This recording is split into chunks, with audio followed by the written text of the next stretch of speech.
Hello everyone, welcome to my channel. So, dear friends, today we are going to understand a chapter named Little Girls Wiser Than Men, written by Leo Tolstoy. It is the story of two girls, Akulya and Malasha, who play together and for certain reasons fight among themselves. But finally, removing their malice, they forget all about it, they again play together.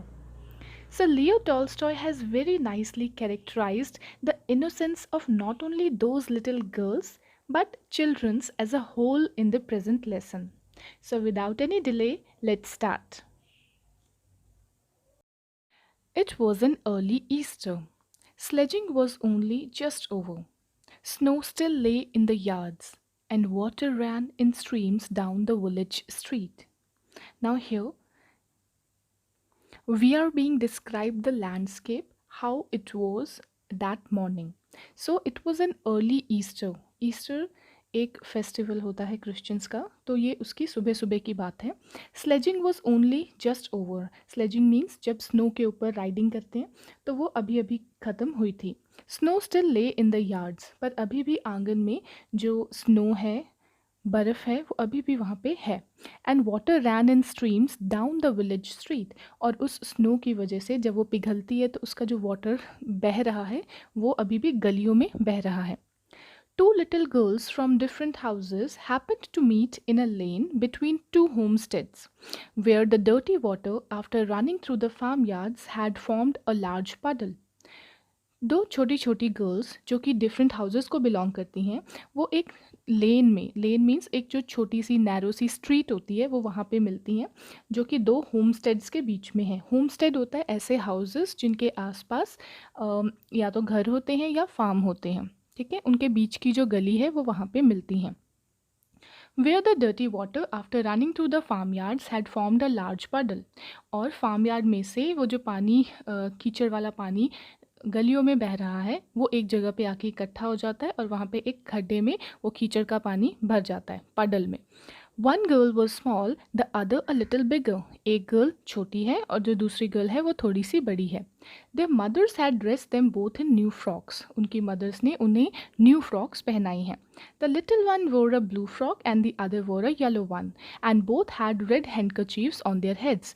छोटी वाली girl ने blue colour की frock पहनी है और बड़ी वाली girl ने येलो कलर की फ्रॉक पहनी है, और दोनों ने ही अपने सिर पे रेड कलर का हैंकी बांधा हुआ है. They had just come from the church when they met, and first they showed each other their finery and then they began to play. अब दोनों ही चर्च में प्रेयर करके वहाँ से वापस आई हैं, और फिर वहाँ जब वो मिली तो उन्होंने एक दूसरे को अपनी फाइनरी होती हैं अच्छे वाले क्लोथ्स या फिर अच्छी वाली ज्वेलरी, वो एक दूसरे को वो शो करने लगी, मतलब दिखाने लगी, और उसके बाद वो दोनों साथ में खेलना स्टार्ट हो गई. Soon the fancy took them to splash about in the water, and the smaller one was going step into the puddle with her shoes and all when the elder checked her.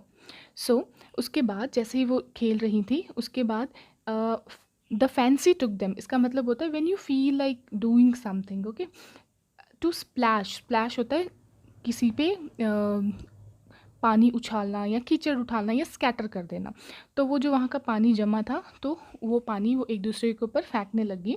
And the smaller one was going to step into the puddle. जो छोटी वाली girl थी blue colour की, वो उस कीचड़ के खड्डे में स्टेप नीचे उतरना वो स्टार्ट हो गई.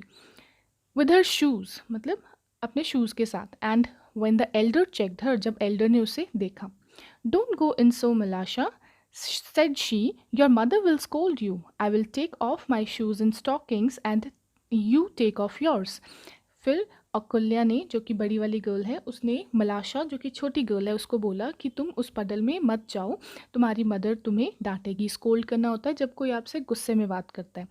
मैं अपने शूज़ उतारती हूँ और अपनी स्टॉकिंग्स उतारती हूँ और तुम भी अपने शूज़ उतार लो.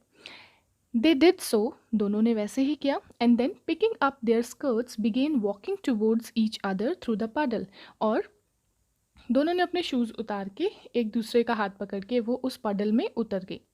The water came up to Malasha's ankle and she said it's deep Akulya, I am afraid. अब जो पानी था वो मलाशा के एंकल तक था, और मलाशा ने अकल्य को कहा कि पानी डीप है और मुझे डर लग रहा है।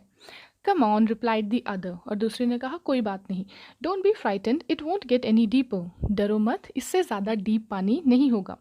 When they got near one another, अकल्य said, Mind Malasha, don't splash, walk carefully। और जब वो एक दूसरे के पास आई उस पडल में, तो अकल्य ने कहा कि मलाशा ध्यान से बहुत तेज़ मत चलो, केयरफुली चलो, क्योंकि इससे पानी उछल रहा है। She had hardly said this when Malasha plumped down her foot so that the water splashed right onto Akulya's frock। अभी मलाशा ने इतना बोला ही था कि अकल्य ने इतना बोला ही था कि मलाशा ने अपना पैर जो है वो ज़ोर से उस कीचड़ में मारा, जिससे कि जो येलो कलर की फ्रॉक थी उस पे बहुत सारे कीचड़ के धब्बे पड़ गए अकुल्या की फ्रॉक पे। The frock was splashed and so were Akulya's eyes and nose. So frock के ऊपर पूरे कीचड़ के धब्बे थे और अकुल्या के नोज़ और आइज पे भी वो धब्बे पड़ गए। When she saw the stains on her frock, she was angry and ran after Malasha to strike her। और जैसे उसने देखा कि उसकी फ्रॉक जो है उस पे कीचड़ के दाग पड़ गए हैं, वो मलाशा की तरफ भागी उसे हिट करने के लिए। Malasha was frightened, and seeing that she had got herself into trouble, she scrambled out of the puddle and prepared to run home। और मलाशा ये देख के डर गई कि अकुल्या उसके पीछे आ रही है उसको मारने के लिए, और वो फटाफट से उस पडल में से बाहर निकली अपने घर को जाने के लिए। Scramble means when you move quickly. Just then Akulya's mother happened to be passing, and seeing that her daughter's skirt was splashed and her sleeves dirty, she said, You naughty dirty girl, what have you been doing? और उसी time जो अकुल्या की mother थी वो वहाँ से गुजर रही थी, और उसने अकुल्या को बोला कि तुम्हारी जो फ्रॉक है वो इतनी गंदी कैसे हो गई है, तुम क्या कर रही थी? Malasha did it on purpose, replied the girl. So Akulya ने बोला कि मलाशा ने ये जानबूझ के किया। At this Akulya's mother seized Malasha and struck her on her back. Malasha began to howl so that she could be heard all down the street. Her mother came out.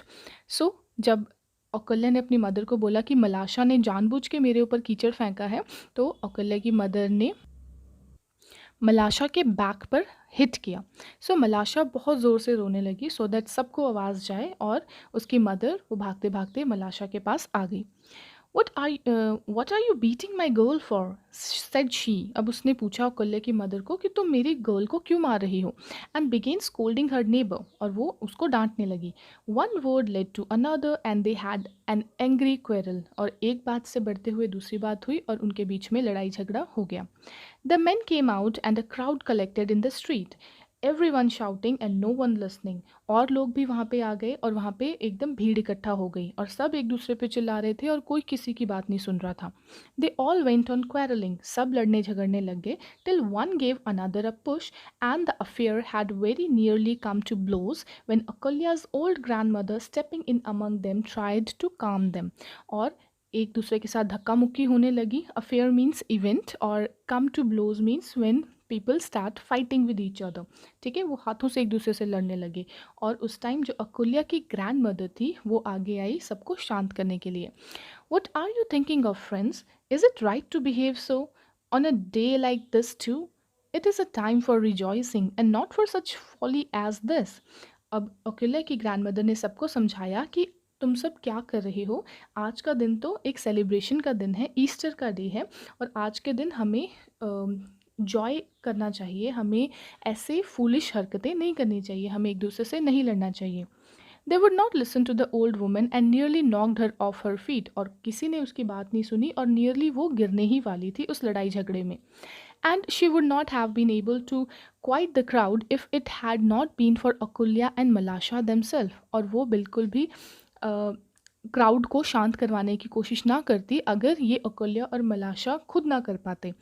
While the women were abusing each other, Akulya had wiped the mud off her frock and gone back to the puddle। अब जब women एक दूसरे के साथ लड़ाई कर रही थी, झगड़ा कर रही थी, ऑफेंसिव लैंग्वेज एक दूसरे के लिए यूज़ कर रही थी, तब अकुल्या ने अपने फ्रॉक में से उस कीचड़ को साफ करने की कोशिश की और वो दोबारा से उस कीचड़ के ढेर में चली गई। अकुल्या ने एक स्टोन उठाया और उस पडल में से उस मिट्टी में से एक छोटी सी नाली बनाने की कोशिश उसने करनी स्टार्ट कर दी। स्क्रैपिंग मीन्स स्क्रैच करना। और वहाँ से वो जो नाली बनी, एक पैसेज बना जिससे कि वाटर का फ्लो वहाँ से जा सके, वो स्ट्रीट पे चला गया।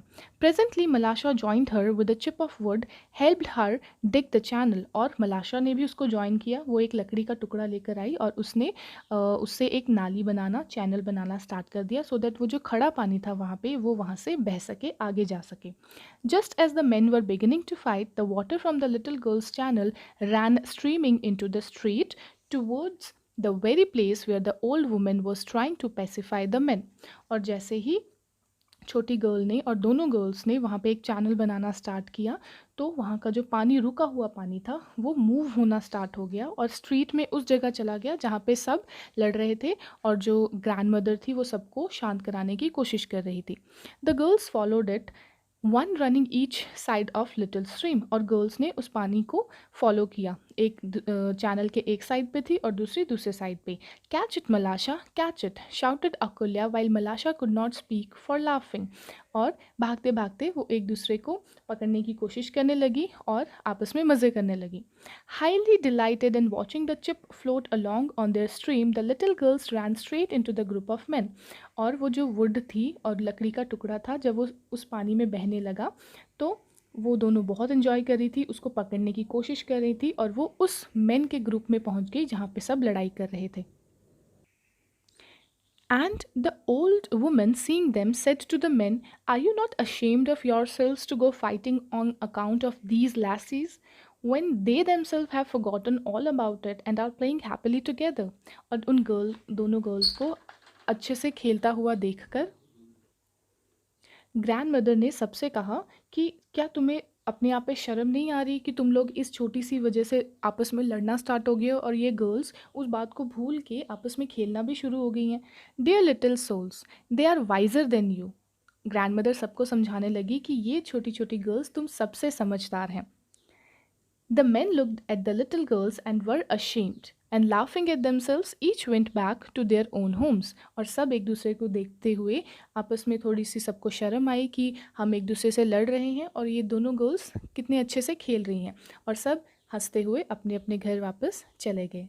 So, the moral of the story is, children can be our best teachers if we are humble enough to receive their lessons। हमें कई बार बच्चों से बहुत कुछ सीखने को मिलता है अगर हम humble हैं, उनसे कुछ सीखना चाहते हैं। So guys, this was the explanation of chapter Little Girls Wiser Than Men। I hope that you understood this chapter and you liked it, and if you did, please hit the like button and subscribe to my channel. I'll meet you in my next video. Till the time, take care, have a wonderful day ahead. Bye bye.